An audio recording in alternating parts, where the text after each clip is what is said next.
এৰাবাৰীত পৰিণত ৭.৫ কোটি টকীয়া চৰকাৰী প্ৰকল্প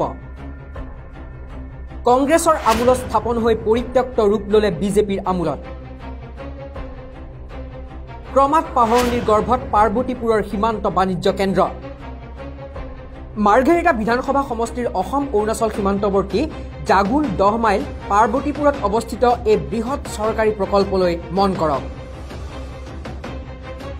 এৰাবাৰীত পৰিণত হোৱা এয়া সীমান্ত বাণিজ্য কেন্দ্ৰ 2007-08 বৰ্ষত ডিপিআৰ প্ৰস্তুত কৰি সেই সময়ৰ মাৰ্ঘেৰিটাৰ বিধায়ক তথা প্ৰাক্তন মন্ত্ৰী প্ৰদ্যুৎ বৰদলৈৰ তৎপৰতাত নিৰ্মাণ হৈছিল বাণিজ্য কেন্দ্ৰটো মুঠ 7 কোটি 50 লাখ টকা ব্যয় সাপেক্ষ বাণিজ্য কেন্দ্ৰটোৰ সৈতে 70 বিঘা মাটিত গঢ়ি তোলা হৈছিল এটা পণ্যাগাৰ এটা অতিথিশালা আৰু এখন উদ্যোগ পাম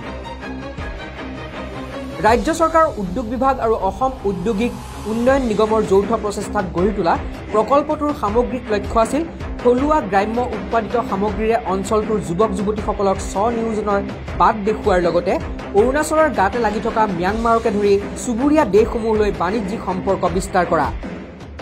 কিন্তু আন্তঃৰাষ্ট্ৰীয় আৰু আন্তঃৰাজ্যিক ব্যৱসায়িক কেন্দ্ৰস্থল ৰূপে গঢ় দিয়াৰ মানসেৰে স্থাপন হোৱা পাৰ্বতীপুৰৰ সীমান্ত বাণিজ্য কেন্দ্ৰটো সম্প্ৰতি পৰিণত হৈছে এৰাবাৰীলৈ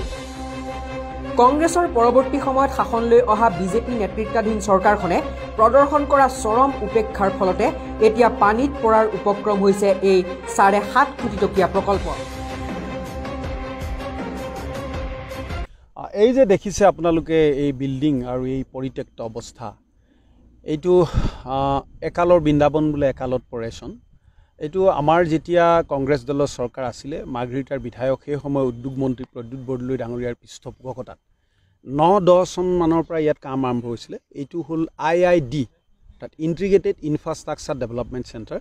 এইটো কৰিছিলে অসম চৰকাৰৰ উদ্যোগ বাণিজ্য আৰু উদ্যোগ বিভাগৰ এটা অসম ঔদ্যোগিক উন্নয়ন নিগম লিমিটেড AIDC বুলি কয় তেওঁলোকৰ তত্ত্বাৱধানত এইটো ইয়াত নিৰ্মাণ কৰা হৈছিলে আৰু প্ৰায় 70 বিঘা মাটি অধিগ্ৰহণ কৰা হৈছিলে ইয়াৰ উদ্দেশ্য আছিল এটাই যে আমাৰ এই যে সীমামূৰীয়া এইটো অঞ্চল আপোনালোকে জানে এয়া অৰুণাচল আৰু 4-5 কিলোমিটাৰ গ'লে জয়ৰামপুৰ ভৱিষ্যতে আমাৰ যিটো ইণ্টাৰনেশ্যনেল যিটো লিংক মানে বাৰ্মা বিশেষকৈ ব্ৰহ্মদেশৰ লগত বা দক্ষিণ পূব এছিয়াৰ লগত আমাৰ বাণিজ্যিক সম্পৰ্ক সুদৃঢ় কৰিবৰ কাৰণে সীমান্ত বাণিজ্য কেন্দ্ৰটোৰ নিৰ্মাণ কালত ৰঙীন স্বপ্নত বিভোৰ হোৱা স্থানীয় ৰাইজক এতিয়া ক্ষুব্ধ কৰি তুলিছে চৰকাৰৰ চৰম অৱহেলাই ব্যুৰ ৰিপৰ্ট এনি ভাৰত।